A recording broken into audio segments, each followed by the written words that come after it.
तो दोस्तों फिर से आपका स्वागत है हमारे YouTube channel update with Chintu में। दोस्तों आज मैं हाजिर आपके सामने एक और न्यू शानदार वीडियो के साथ। इस वीडियो में हम बात करने वाले हैं DFCCIL के बारे में। दोस्तों DFCCIL का सिलेक्शन प्रोसीजर क्या रहता है, DFCCIL कैसा डिपार्टमेंट है, किस प्रकार इसमें जॉब मिलती है, कितने टाइम बाद हमें, अगर हम आज फॉर्म भरते हैं तो कितने टाइम बाद हमें जॉब पर हम ज्वाइनिंग पर चले जाते हैं। दोस्तों क्या रहता है इसका सिलेक्शन प्रोसीजर। दोस्तों इस वीडियो में इन्हीं सभी टॉपिक पर आज हम बात करने वाले हैं। अगर दोस्तों आपने DFCCIL का फॉर्म फिल किया है या फिर आप तैयारी कर रहे हैं या फिर आप फ्यूचर में इसके फॉर्म को भरेंगे, दोस्तों आपके लिए वीडियो है, वीडियो को कंप्लीट जरूर देखें। और दोस्तों अगर कोई भाई हमारे YouTube चैनल पर नए आए तो YouTube चैनल को सब्सक्राइब कर लें, क्योंकि यहाँ पर ऐसे ही इंटरेस्टिंग वीडियो मिलती रहती है। दोस्तों चलते हैं अपनी वीडियो पर। तो सबसे पहले हम बात करते हैं इस डिपार्टमेंट के बारे में। दोस्तों DFCCIL जो डिपार्टमेंट है वो रेलवे का ही पार्ट है और दोस्तों ये गवर्नमेंट PSU है। दोस्तों इसमें जो जॉब है जितनी भी वो सभी गवर्नमेंट जॉब हैं। अब दोस्तों इसकी जो डिपार्टमेंट की खास बात की अगर हम बात करें तो दोस्तों इसमें जो डिपार्टमेंट में ये सबसे बड़ी खास बात है कि इसमें जब भी जॉब निकाली जाती है वो बहुत ही जल्दी फिलअप की जाती हैं। इसमें दोस्तों कोई भी रोक टोक वाली बात नहीं है, क्योंकि दोस्तों इस समय जो इस डिपार्टमेंट में लोगों की बहुत ज़्यादा ज़रूरत है, क्योंकि ये न्यू डिपार्टमेंट है और दोस्तों ये बहुत ग्रोथ के साथ काम कर रहा है। इससे पूरे देश में अपना काम फैलाना है। अब दोस्तों ये काम क्या करता है, ये दोस्तों काम करता है जितनी भी जो है मालगाड़ियां हैं, मालगाड़ियों के लिए अलग से लाइन बिछाना इसका काम है। अलग से लाइन बिछा रहा है जिस पर कि मालगाड़ियां सेपरेट लाइन पर चल सकें, वो एफिशिएंसी के साथ चल सकें, ज़्यादा माल को ले आ सकें, ज़्यादा स्पीड के साथ चल सकें। अब दोस्तों मैं इसकी अगर और बात करूं कि रेलवे ने अपना पार्ट क्यों बनाया, क्यों इसकी ज़रूरत पड़ी, तो दोस्तों अगर आप जानते हो कि जो हमारा रेलवे है, रेलवे का 63% जो इनकम है वो है हमारी मालगाड़ियों से। अब दोस्तों मालगाड़ियों से इनकम तो सबसे ज़्यादा, लेकिन पर सबसे देर और सबसे लेट यही गाड़ियां होती हैं, क्योंकि अगर किसी पैसेंजर गाड़ी को निकालना हो तो उसके लिए स्टेशन पर दोस्तों एक दो दिन तक ट्रेन को, मालगाड़ी जो भी गुड्स ट्रेन है उनको रोकना पड़ जाता है। और वो जो सामान है, अगर 500 किलोमीटर एक किसी सामान को लेकर जाना है मालगाड़ी को, तो वो 2-3 दिन लग जाते थे। अब दोस्तों इस डिपार्टमेंट को बनाया गया और इसे इस प्रकार से बनाया गया, इसमें इस प्रकार से इसकी लाइनों को बिछाया गया कि इसका कहना है कि 24 घंटे के अंदर हम भारत के एक कोने से दूसरे कोने तक माल को सप्लाई कर सकते हैं, सामान को सप्लाई कर सकते हैं। इस उद्देश्य को लेकर दोस्तों ये डिपार्टमेंट बनाया गया है। अब दोस्तों इस उद्देश्य को लेकर डिपार्टमेंट बनाया गया है, तो आप ऐसे समझ सकते हैं कि कितनी ग्रोथ के साथ ये काम कर रहा होगा ये डिपार्टमेंट। पूरे देश में इसको लाइन बिछानी है, पूरे देश में इसको अपना सामान भेजने के लिए ट्रेन चलानी है। तो दोस्तों इसमें बहुत ज़्यादा ग्रोथ पर है ये डिपार्टमेंट। दोस्तों ग्रोथ में मतलब इसका ये है कि इसमें जितनी भी जो वैकेंसी आती हैं, अब दोस्तों अपने मेन मुद्दे पर आता हूँ, जितनी भी जो वैकेंसी आती हैं वो सभी वैकेंसी बहुत ही तेजी से फिलअप की जाती हैं। अब दोस्तों हम इस समय की बात करें कोरोना सिचुएशन की, तो दोस्तों कोरोना सिचुएशन में लेट वैकेंसी हो सकती है, क्योंकि दोस्तों अभी जो कोरोना चल रहा है तो कोरोना टाइम पर पेपर तो इसका नहीं हो सकता है। अब मैं दोस्तों आपको बात कर रहा हूँ इससे पहली जो वैकेंसी आई थी उसका क्या हाल रहा था, किस प्रकार से वैकेंसी की जो प्रोसीजर रहता है, उसका किस प्रकार से सिलेक्शन प्रोसीजर रहता है, वो किस प्रकार हुआ था। तो दोस्तों इसमें जैसे ही ये नोटिफिकेशन आता है, नोटिफिकेशन से फॉर्म भरे जाते हैं, उसके करीब 2 महीने के बाद ही इसमें आपका CBT पेपर फर्स्ट जो होता है रिटन पेपर आपका करा लिया जाता है। रिटन पेपर कराने के बाद फिर दोस्तों आपको अलग अलग पोस्ट के अनुसार आपको बुलाया जाता है। अगर आपकी एग्जीक्यूटिव की पोस्ट है तो फिर आपको बुलाया जाता है डॉक्यूमेंट वेरिफिकेशन के लिए। दोस्तों डॉक्यूमेंट वेरिफिकेशन आपका क्लियर हो जाता है तो फिर आपको बुलाया जाता है करीब 1 महीने के बाद या फिर 1-2 महीने के बीच में ही आपको मेडिकल के लिए। फिर दोस्तों मेडिकल के बाद फिर आपको ज्वाइनिंग पर बुला लिया जाता है। दोस्तों ये रहता है इसका सिलेक्शन प्रोसीजर।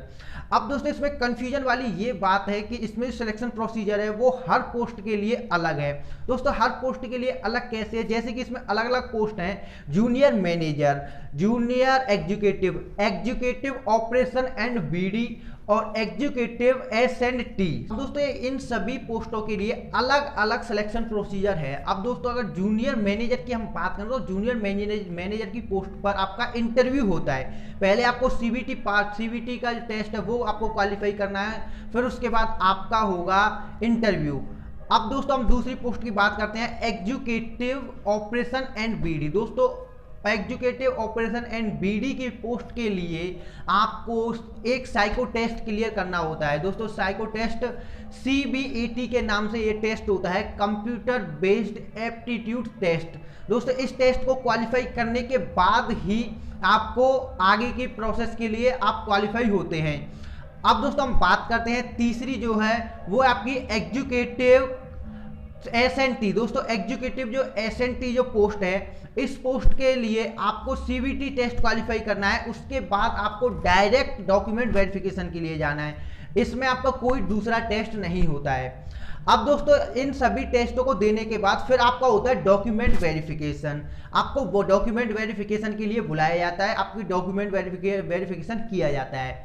जैसे ही दोस्तों आपको डॉक्यूमेंट वेरिफिकेशन हो जाता है, डॉक्यूमेंट वेरिफिकेशन के बाद फिर आपका इसमें मेडिकल होता है। दोस्तों मेडिकल होने के बाद जैसे ही आप अगर मेडिकल में भी पास हो जाते हैं तो फिर आपकी फाइनल प्रोसेस कंप्लीट हो चुकी है। अब आपको ज्वाइनिंग के लिए ज्वाइनिंग लेटर आ जाता है और आपकी ज्वाइनिंग हो जाती है। दोस्तों ये होता है DFCCIL में हर पोस्ट का सिलेक्शन प्रोसीजर।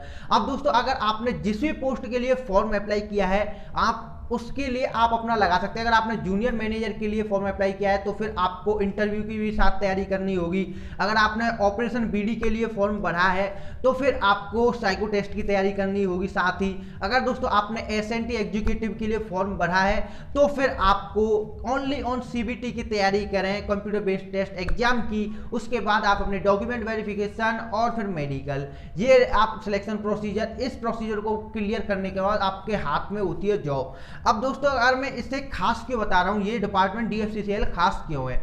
दोस्तों ये खास इसलिए है क्योंकि इसमें डिपार्टमेंट में जब भी जॉब निकाली जाती है, अदर जॉब में देखेंगे दोस्तों आप सीधी में कहूँ तो राजनीति होती है। उसमें आपकी जॉबों को निकालेंगे, इस साल अगली साल उसका एग्जाम कराएंगे, उससे अगली साल फिर आपका मेडिकल होगा, जब आपका फिर कहीं ट्रेनिंग, फिर आपकी ज्वाइनिंग, ये सब चीज प्रोसेस चलता है। लेकिन पर दोस्तों इसमें क्या है कि ये इस समय ग्रोथ पर चल रहा है, इस पर ग्रोथ पर काम करना है, जल्दी से जल्दी इस डिपार्टमेंट को पूरे देश में फैलाना है, इसकी जो लाइन है पूरे देश में बिछानी है। तो जितनी भी जो लोगों की जरूरत पड़ रही है, इसमें जो वैकेंसी है वो सबसे ज्यादा आ रही है, तो इसमें जितनी भी लोगों की जरूरत पड़ रही है वो जरूरत उन सभी लोगों को जल्दी से जल्दी पोस्टों पर नियुक्ति देने के लिए वो जो सिलेक्शन प्रोसीजर है बहुत ही तेज किया जाता है। मतलब आप कह सकते हैं कि 1 साल से पहले ही इसमें पूरा सिलेक्शन आपका मिल जाता है, पूरा कंप्लीट।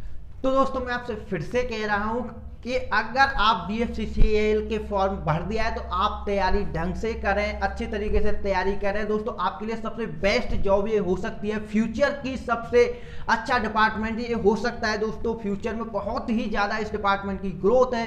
नेक्स्ट दोस्तों ये अगली 50 साल 2050 को लेकर ये डिपार्टमेंट बनाया जा रहा है कि 2050 में जैसी टेक्नोलॉजी आएंगी वो टेक्नोलॉजी इसमें अभी से डाली जा रही है। अगर दोस्तों इसकी टेक्नोलॉजी की एक टेक्नोलॉजी की बात करूँ ना दोस्तों, तो यहाँ पर आपको जो ये रेल पास करने के लिए फाटक बनाई जाती है ना, तो यहाँ पर फाटक नहीं बनाए गए, इसकी स्पीड घट नहीं जाए, तो वहां पर क्या बनाया गया है कि इससे या तो पुल के द्वारा ओवर ब्रिज बनाकर क्रॉस किया गया है या फिर अंडरग्राउंड निकाला गया है। अगर दूसरे की मैं बात करूं इसकी, तो दोस्तों दूसरा इसमें यह है कि जो सिग्नल्स जो होते हैं ना, ट्रेन को जो सिग्नल देते हैं, तो दोस्तों उस ट्रेन को सिग्नल यहाँ पर ऑटोमेटिक सिग्नल के द्वारा दिया जाता है। ऑटोमेटिक सिग्नल के द्वारा मतलब कि अगर कोई दुर्घटना होती है या फिर कोई ट्रेन आगे खड़ी है तो वहां पर ऑटोमेटिक सिग्नल काम करते हैं। वहां पर क्या है कि पहले ही उस ट्रेन को, जो पीछे ट्रेन आ रही है उस ट्रेन को सिग्नल दे दिया जाएगा, अपने आप ऑटोमेटिक, कोई इंसान नहीं देता है उस सिग्नल को, वो सिग्नल दे दिया जाएगा उसे रेड कि यहाँ पर ट्रेन खड़ी है, वहां पर वो अपने आप ट्रेन रुक जाएगी। दोस्तों बहुत ही ये नेक्स्ट लेवल पर ये डिपार्टमेंट बनाया जा रहा है, नेक्स्ट लेवल की इसमें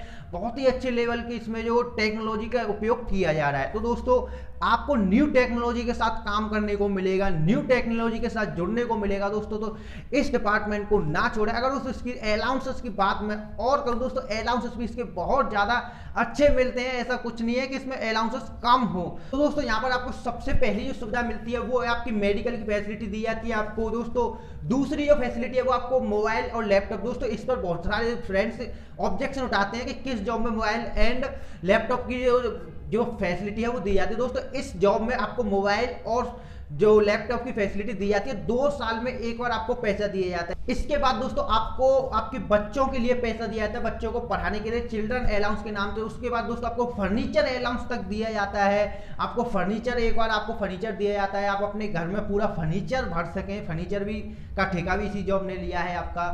तो और दोस्तों इसके बाद और भी इसमें अलाउंसेस हैं, जो कि ब्रीफ केस अलाउंस, दोस्तों छोटे मोटे बहुत ज़्यादा अलाउंस है दोस्तों। इसकी सैलरी भी अच्छी है।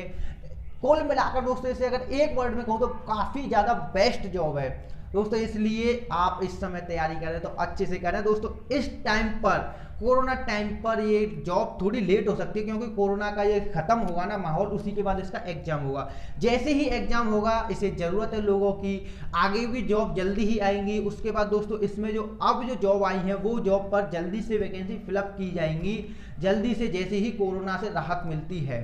तो दोस्तों इस वीडियो में इतना ही। ये वीडियो आपको कैसी लगी? अगर वीडियो पसंद आई तो अपने दोस्तों में शेयर करें, वीडियो को लाइक करें। मिलते हैं अगले न्यू शानदार वीडियो। जब तक के लिए बाय बाय, जय हिंद।